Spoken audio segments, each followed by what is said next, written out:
Hello everybody, this is Hammer Striker here. Just kind of a fun video today to talk about competition guns. So this is the Glock 34, it's chambered 9mm, and its brother, the Glock 35, is chambered in 40 cal. And I use these to shoot GSSF, Glock Sport Shooting Foundation. And why do I use these? Because they're the Glock competition guns, and in that particular competition, you have to use a Glock. But what if I were going to shoot in a different competition, something that wasn't GSSF?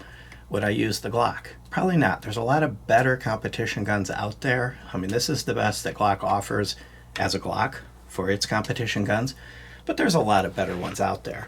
And I'm going to talk about a few of them. So, sticking with the Polymer concept, here is the XDM, and this is their competition gun from Springfield Armory, chambered in 9mm. And these are really nice guns. They have nice triggers. They're easy to shoot, and they're easy to shoot well. And by the way, all of these guns have 17 to 20 round capacity depending on the gun. In competitions, generally more capacity is better unless they're limiting you, and then you would only limit to how many you load. And by the way, to save time, every one of these has been safety checked by both of us, so that that we know that these are all clear, unloaded, and ready to review and show here. So this has a nice trigger, a nice grip, and decent capacity. But most of the more serious competition crowd isn't shooting polymer striker guns. They're shooting metal guns. CZ 75 BD or variants of the CZ 75, and there's a number of them out there, have become quite popular in competition. This is something that I would consider in a competition. They're comfortable. They have a really nice trigger. They're reasonably priced. The first three that I showed are all in roughly the same price territory. They don't have a comma in their price. And so it's not a really expensive ticket to enter. As you move up, though, you might move into something like this Walther Q5 Match. Now this is based on the PPQ, and this, by the way, is SF steel frame. So this is a steel frame gun. It is a striker gun. It has an awesome trigger. It has basically the awesome PPQ trigger, maybe tuned a little bit. And this would be an excellent competition choice. We do have commas in the price. We've moved into the territory where some commas are present. These are not inexpensive, but they're not ridiculous either. But I would definitely shoot this one in a competition. And I'm going to show you the trigger on this one. There's the take up. Nice light crisp break. Nice short reset, just a hair take up to get back on the wall, and then a really crisp break. This would be easy to shoot while in competition. With the weight of it, the nose is going to stay down. It's going to be easier to stay flat and on target. Now, nothing beats the pleasure of shooting a 1911 type mechanism, a gun that's based on a 1911.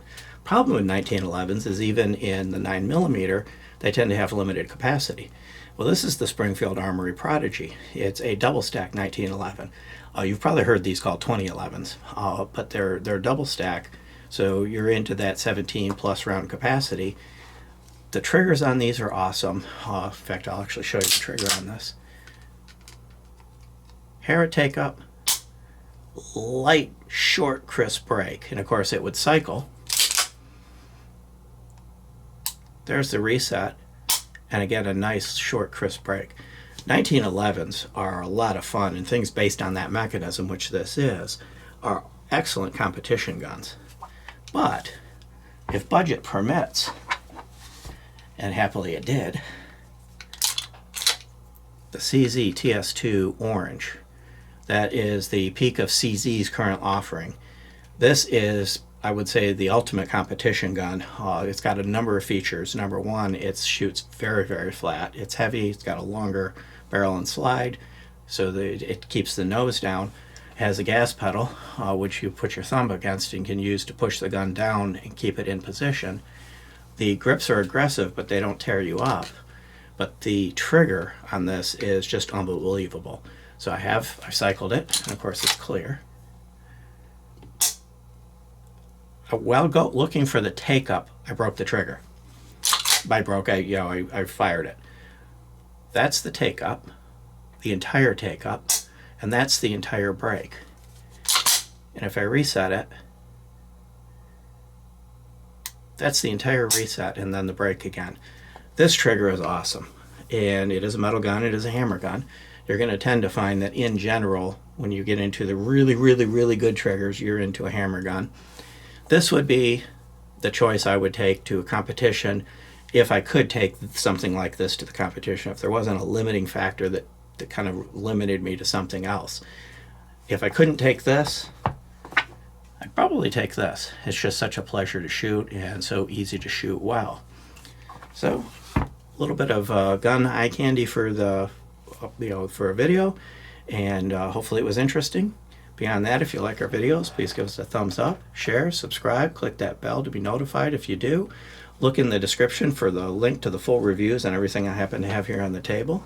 And check us out on Facebook, Instagram, Player, and Rumble. We're pretty much everywhere. And thank you.